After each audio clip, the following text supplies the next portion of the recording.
कि सचमुच में भारत इस वक्त दो अलग अलग तरीके की मानसिकता में जी रहा है। ये जो हिंदी हार्टलैंड है, जो हिंदी प्रदेश है पूरे, उनमें धर्म की अफीम कुछ ज्यादा ही चढ़ गई है लोगों के दिमाग में। इसलिए 48 करोड़ लोग नौकरी की उम्मीद छोड़ चुके हैं, किसी को कोई फर्क नहीं पड़ा। मध्य प्रदेश में 121 रुपए का पेट्रोल बिक गया, कोई फर्क नहीं पड़ा लोगों को। आटा, दाल, तेल, सब चीजें महंगी हो चुकी हैं, लेकिन अब महंगाई डायन नहीं रही, महंगाई डार्लिंग हो गई है।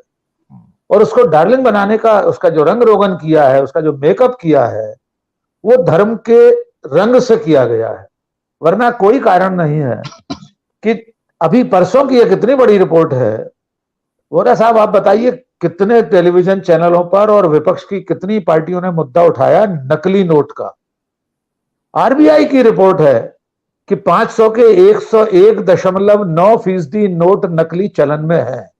नरेंद्र ठाकुर साहब कहीं गलत हूं तो मुझे टोकिएगा। 2000 के 54.16% नकली नोट चलन में है। 10 रुपए से लेकर 100 रुपए और 200 रुपए तक के नोट भी चलन में है। हमारी पूरी अर्थव्यवस्था में 21.3% नकली नोट चल रहे हैं। यानी हम और आप नहीं जानते दिनेश जी कि हमारे आपके बटुए में कितने नकली नोट रखे हुए हैं। और प्रधानमंत्री 8 नवंबर 2016 को नकली नोटों के सफाई की बात कर रहे थे। उससे भ्रष्टाचार खत्म होना था, उससे आतंकवाद खत्म होना था। उन्होंने ये भी दावा किया था कि ये नोट अभी ऐसे आ रहे हैं जिनको रेप्लिकेट नहीं किया जा सकता, जो नकली नहीं किया जा सकेगा। ये बिल्कुल, वो हमारी पेशे के कई अति विद्वान देवी देवताओं ने बताया था कि उसमें ब्लू चिप, वो चिप लगी हुई है, कोई माइक्रो चिप जो बीप करेगी कहीं नकली नोट रखे होंगे तो, या वो काला धन के रूप में कहीं ज्यादा जमा होगा तो उन नोटों के वो चिप तो अभी तक मिली नहीं। मेरा निवेदन यह है कि जिस देश की अर्थव्यवस्था में 17 लाख करोड़ से कुल करेंसी 28 लाख करोड़ हो गई, 17 लाख करोड़ नोट अतिरिक्त फैले हुए हमारे चारों तरफ, कोई विपक्ष सवाल नहीं पूछ रहा कि ये नोट सचमुच में छपे हैं कि पाकिस्तान से छप के आ गए। भारत सरकार के वित्त राज्य मंत्री संसद में कहते हैं कि 2000 रुपए के नोट हमने छापना बंद कर दिए। तो भाई चलन में क्यों लाए थे? बंद कर दिए तो कारण बताइए।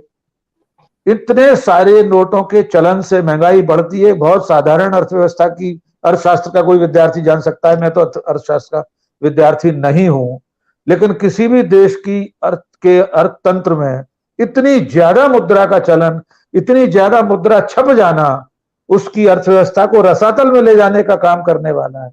लेकिन महंगाई की अब चिंता इसलिए किसी को नहीं है। आज की एक खबर बहुत बड़ी इस चर्चा में मैं लाना चाहता हूं। इंडियन एक्सप्रेस में खबर छपी है कि केंद्र सरकार का संस्कृति मंत्रालय भारतीयों की नस्लीय शुद्धता पर अध्ययन कराने जा रहा है। तो आपको 1930 का हिटलर याद नहीं आया दिनेश जी, जिसने नस्ली श्रेष्ठता के नाम पर करोड़ों लोगों को मार दिया गैस चैम्बर में और नरसंहार करके? हम 21वीं सदी में भारतीयों की नस्ल की श्रेष्ठता और उसकी पवित्रता की का अध्ययन कराने जा रही केंद्र सरकार। राहुल गांधी ने भी उस पर ट्वीट किया है।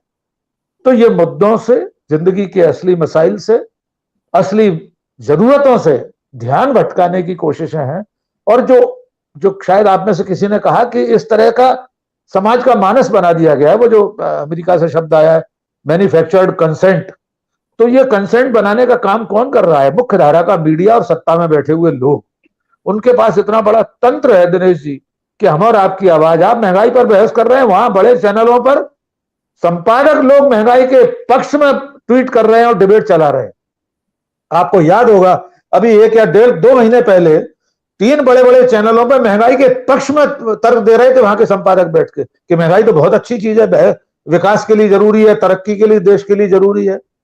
जब पेट्रोल डीजल की कीमतें बढ़ती थी तो उसके पक्ष में यही तर्क दिए जाते थे। तो अभी जब प्रधानमंत्री के प्रयासों के बाद कीमत कम की गई पेट्रोल डीजल की, तो मैंने ट्वीट करके चिंता जाहिर की थी कि कहीं ऐसा तो नहीं विकास थम जाएगा, महंगाई तो बहुत अच्छी चीज थी, सस्ते क्यों कर रहे हैं कीमतें पेट्रोल डीजल की? तो दिनेश जी, जब तक ये जो सरकारी मीडिया और उस सरकारी मीडिया ही है, सारे चैनल, एक समय अकेला दूरदर्शन सरकारी चैनल हुआ करता था, अब सारे चैनल सरकारी।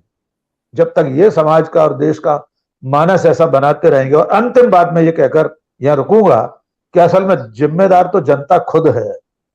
मैं हर बार हर डिबेट में कहता हूं कि विपक्ष को खूब कोस लीजिए, लेकिन इसके बावजूद मैं अंत में भी ये कहता हूं कि विपक्ष की कतई जिम्मेदारी नहीं है कि वो जनता को आंदोलित करे, उसके हकों की लड़ाई लड़े, उसे महंगाई के लिए जन आंदोलन और धरने करने के लिए प्रेरित करे।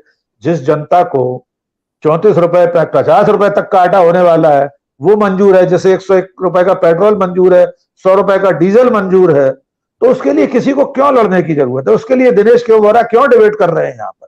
उसे जीने दीजिए अपने स्वर्ग लोक में, अपने आनंद लोक में, अपने अज्ञानता के आनंद लोक में, उसे जीने दीजिए। जिस दिन चरम पर पहुंचकर उसे खुद पीड़ा होगी तब शायद वो आंदोलित हो, और ना हो तो श्रीलंका बन जाने दीजिए, क्या फर्क पड़ता है?